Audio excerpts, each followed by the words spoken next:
안녕하십니까. 또 일주일 만에 여러분 또 뵙습니다. 반갑습니다. 자, 오늘은 창세기 우리가 31장부터 38절 말씀을 여러분과 함께 같이 나누려고 합니다. 오늘 그래서 78번째 시간, 즉 78번째 시간이죠. 오늘. 그래서 오늘은 창세기 31장 37절부터 38절 말씀을 가지고 여러분들과 함께 하나님의 말씀이 어떻게 우리가 야곱이 아버지의 집에 가는 길이 어떠한가를 또 한번 여기서 깨닫고 그 믿음이 어떻게 되어서 어떻게 가고 있는가 그것을 한번 다시 깨달아 보도록 하겠습니다. 31장 37절부터 38절인데요. 자, 외삼촌께서 내 물건을 다 뒤져보았으니 외삼촌의 가정 진물 중에 무엇을 찾았나이까? 여기 나의 형제와 외삼촌이 형제 앞에 그것을 두고 우리 두 사이에 판단하게 하소서. 내가 이 20년 만에 외삼촌과 함께 하였거니와 외삼촌의 얌양들이나 암염소들이 낙태하지 아니하였고 또 외삼촌의 양떼의 수염을 내가 먹지 아니하였으며 라고 말하고 있는데, 자, 여기서 이제 우리가 이 야곱이 참 얼마나 외삼촌 집에서 열심히 일했고 열심히 양을 키웠는가를 우리에게 보여주는데, 자, 외삼촌의 가정 진물은 우리가 겔레의 베테카로, 즉 야곱이 밧단 아람을 떠나올 때 비록 가만히 떠나왔을 뿐 라반에 속한 그 어떤 사소한 것 하나도 가져온 것이 없음을 담대하게 말하고 있는 것입니다. 그리고 여기 아이 형제와 외삼촌 형제 앞에 그것을 두고 우리 두 사이에 판단하게 하소서 했습니다. 그래서 이게 뭘 판단하느냐? 즉 내가 어떻게 진실된가를 우리가 판단하자는 얘기죠. 나의 형제와 외삼촌의 형제 앞에서 판단하는 것은 공평한 것을 뜻하는 것으로, 공평은 영적인 공평인 내적 공평과 인간의 공평인 외적인 공평으로 나눌 수가 있습니다. 다시 말하면 내적 공평인 영적 공평은 하나님이 말씀의 의로 판단하는 공평이요, 외적 공평은 인간의 지식에 바탕을 둔 윤리와 도덕과 법에 따른 공평을 말하는 것인데, 진실된 공평은 각자의 양심밖에 없는 것이 사실이나 굳이 설명을 하자면 영적 공평은 하나님의 의로운 선한 역사로 판단하는 공평이고, 외적 공평은 인간의 삶의 질서에 따르는 법과 윤리에 따라 나타나는 판단으로 말할 수 있는데, 야곱의 본문의 공평은 양면을 아우르는 판단을 말한다고 할 수 있을 것입니다. 그래서 우리가 참 공평도 우리가 인간적인 판단이죠. 그래서 우리가 인간이 도덕 윤리적으로 해결이 안 되면 우리가 법을 호소하게 되고, 우리 교회들도 보면 많이 이제 좀 싸움을 나다 보면 법원에 제소해서 인간의 법에 판단을 맡기려고 하는 경우가 많이 있습니다. 근데 우리는 그렇게 목회자나 성직자들은 그렇게 해서는 안 되는 거죠. 왜? 하나님의 공평으로 모든 것이 이루어져야지 하나님의 올바른 종이고 올바른 역사를 이루는 역사의 주인공이 될 수 있음을 우리가 깨달으시기 바랍니다. 자, 그래서 우리는 여기서 공평, 하나님의 말씀에 의한 공평이 있어야 됨을 우리는 항상 그 공평에 의해서 모든 것을 이루어 가시기를 저는 바라고 있습니다. 자, 이어서 내가 이 20년 만에 외삼촌과 함께 하였거니와 외삼촌의 암양들이나 암염소들이 낙태하지 아니하였고 라고 얘기하는데, 야곱이 20년을 라반과 함께 하였는데 10이라는 숫자는 다루심의 완성을 의미하는 것으로 20년은 야곱을 하나님이 라반의 수중에 온전히 다루심을 받게 하였음을 나타내고 있는 것입니다. 그래서 우리가 여러분들 보면 완성이죠. 10은 완전수라고 그러잖아요. 완전수. 그래서 먼저 완성수입니다. 그래서 이 완성, 20년 만에 완성을 이룬 거죠. 즉 자신의 목회와 자신의 길을 가는 그러한 하나님의 종으로서의 역할이 이제 완성하는 관계가 있음을 우리에게 보여주는 것이 바로 20년입니다. 그런데 20년이라는 거 우리 육신적으로 보면은 라반이 밑에서 이 야곱이 양을 치느라고 라반을 그 양치러 나갔겠죠. 물론 결혼할 때는 같이 있었겠죠. 같이 이제 함께 있었지만은 그런 것이지만 외삼촌하고도 자주 이렇게 뭐냐면 맞대시 못했음을 우리가 보여주겠죠. 육신적으로도 그런 것 같습니다. 그리고 외삼촌의 암양들이나 암염소들이 딱태하지 아니었다는 것은 정성을 다하여 암양떼들과 암염소 떼들을 돌보았음을 표현하는 것으로 암양은 털과 고기와 젖과 새끼를 낳아주기 때문에 매우 귀중하게 여겼으므로 야곱 또한 양떼들과 염소떼들을 정성껏 건강하게 잘 돌보았음을 고백하고 있는 것입니다. 그래서 뿐만 아니라 오늘날도 여기 우리 목회자들이 이렇게 성도들이죠. 성도들을 이렇게 잘 돌봐야 되는 것이죠. 그래서 그것이 목회하기 그렇게 쉬운 건 아니죠. 그러나 목회자들은 그와 같은 열정과 또 그러한 하나님의 복살핌 속에서도 자신의 그러한 노력이 필요한 것을 여기서 또 보여주고 있네요. 또 외삼촌의 양떼와 순양을 내가 먹지 아니하였으며 말씀하고 있는데, 즉 순양, 즉 외월내는 암양과 달리 손님을 접대할 때나 필요할 때 목자는 언제든지 잡을 수 있었는데 야곱은 그것조차 한 마리도 잡아먹지 않았음을 외삼촌 라반에게 말하고 있는 것입니다.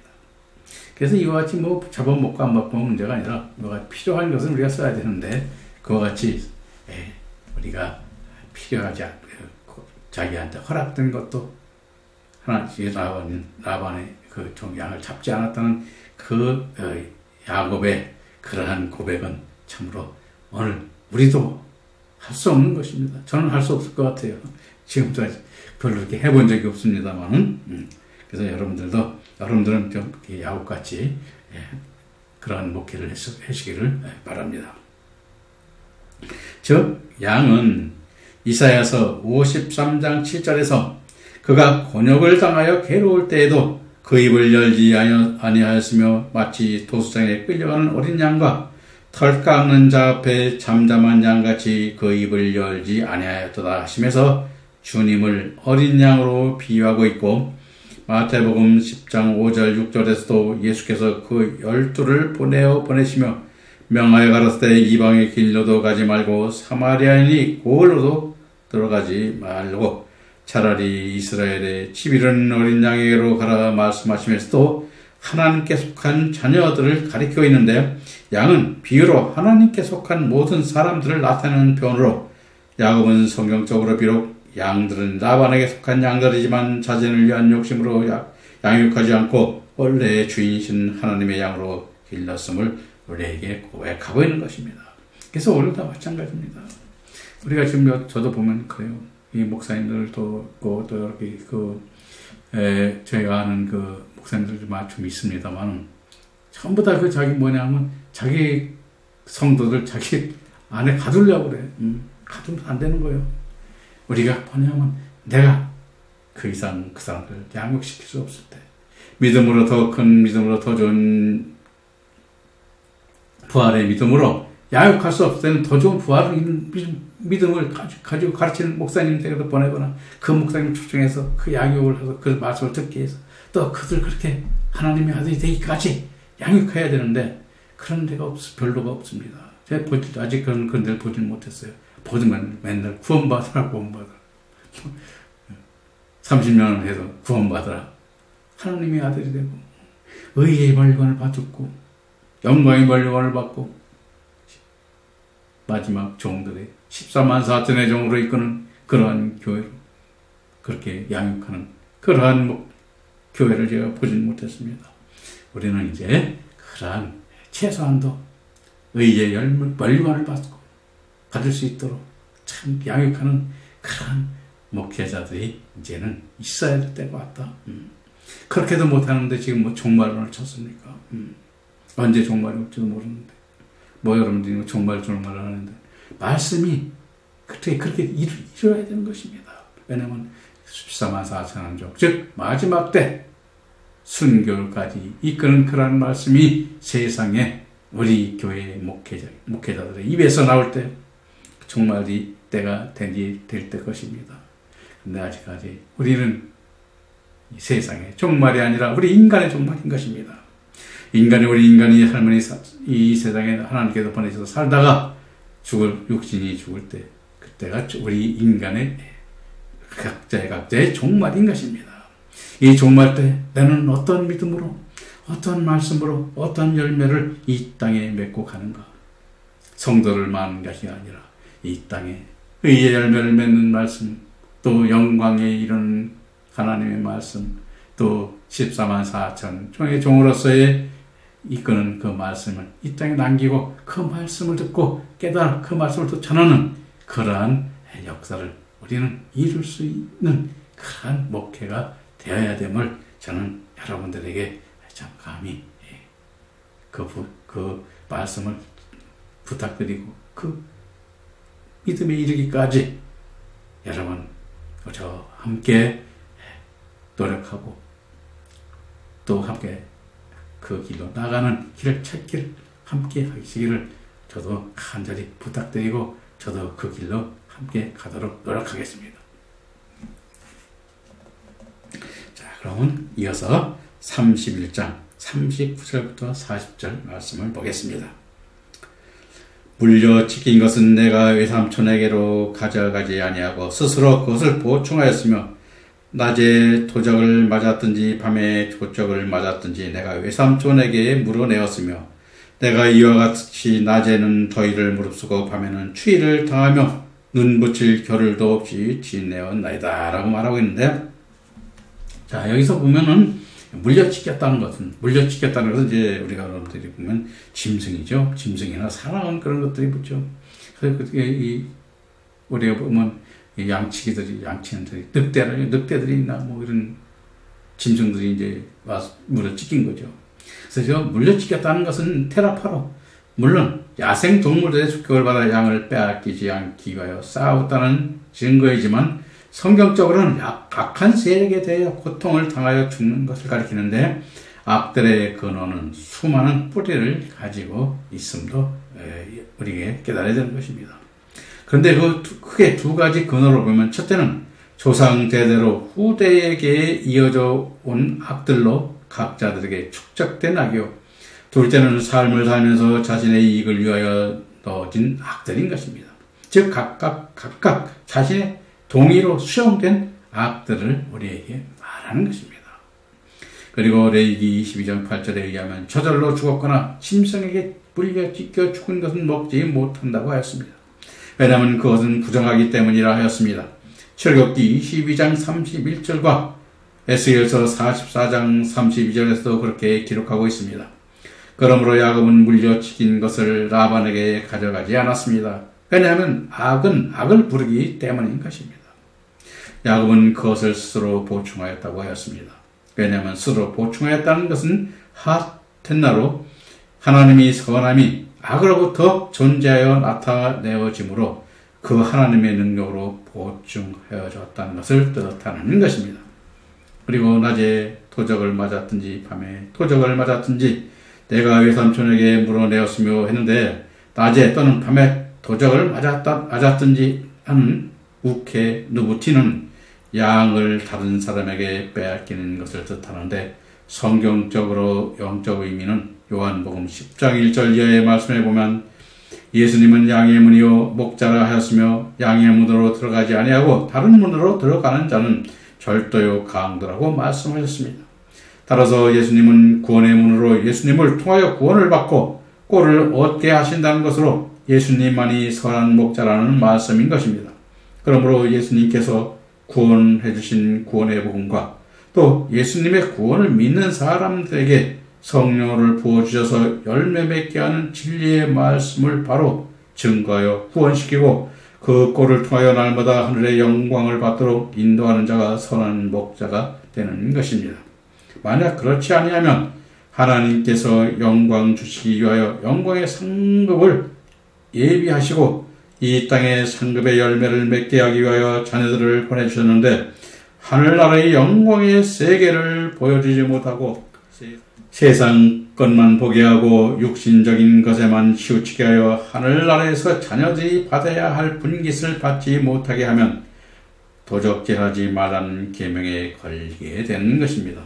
그리고 하나님이 이끄신 나의 모든 것, 즉 나의 몸, 나의 물질, 나의 시간 등을 하나님께 감사한 것으로 드리는 것이 합당한 것인데 하나님의 것을 자기의 것으로 착각하여 자기의 소유라 생각하면 또 도적질하는 것이 되는 것입니다.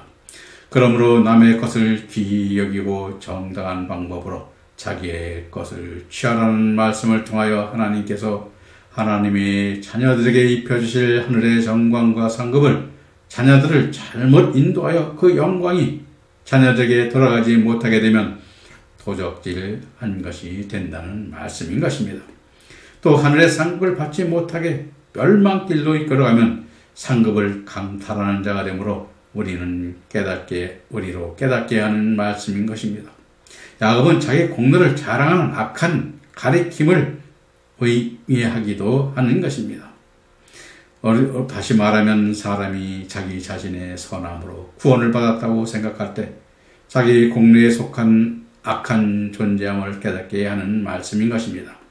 왜냐하면 우리 인간의 구원은 하나님의 은혜로 유일하신 그리스도를 우리 인간의 대속 제물로 삼으신 결과인데 마치 자신이 전도하여 하나님을 생명의 아버지로 믿게 되었을 때 전도한 자가 자신의 공로로 즉 내가 그를 구원하였다고 자신의 선을 행하여 자신들이 구원받았다고 하는 신앙을 갖도록 한 것이 여러분들이 우리 악한 것이 되는 것임도 우리 한번 깨달아야 되는 것입니다.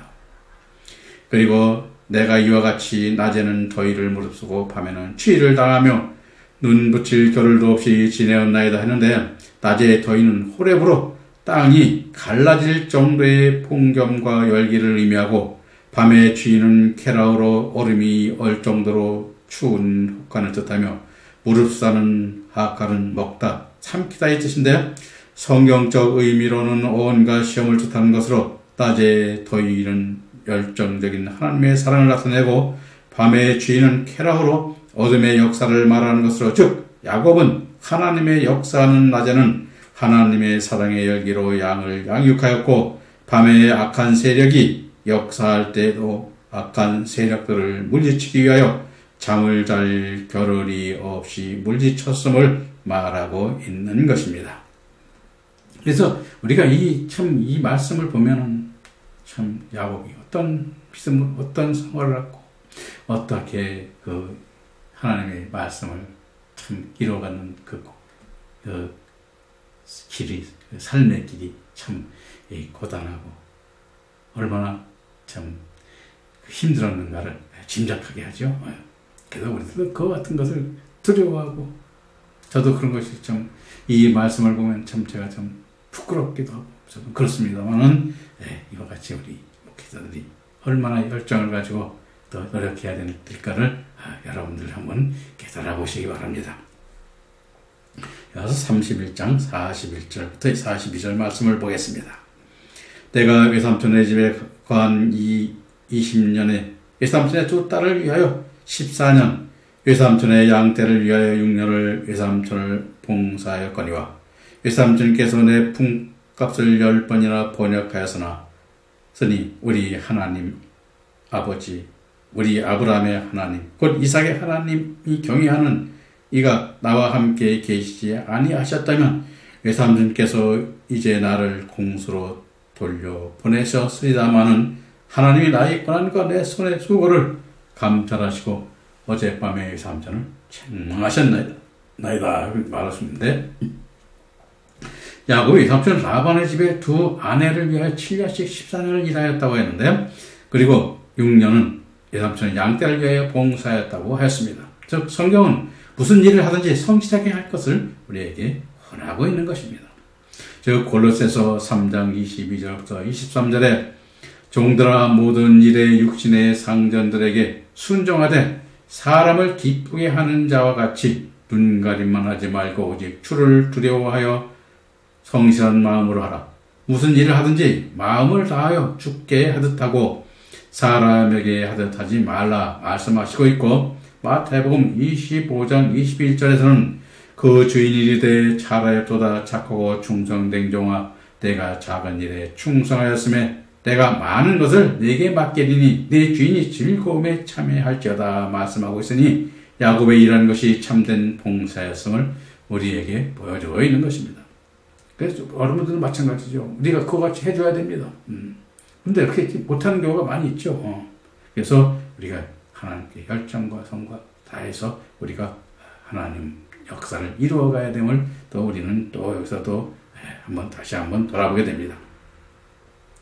그리고 외삼촌인 라반이 내 품삯을 10번이나 번역하였으나 우리의 아버지의 하나님 아브라함의 하나님 곧 이삭의 경외하는 이가 나의 고난과 내 손의 수고를 감찰하시고 어제 외삼촌의 책망하셨다고 했는데 잠언서 13장 21절 22절에 재앙은 죄인을 따르고 선한 봉은 의인에게서 이르느니라.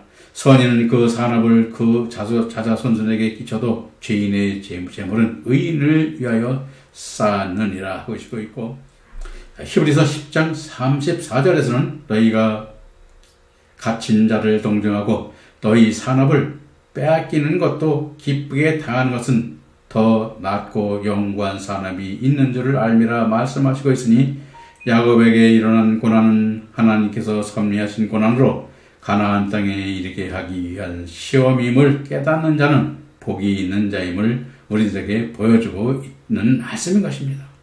그리고 이어서 43절, 44절 말씀으로 이번 강의를 마치려고 합니다.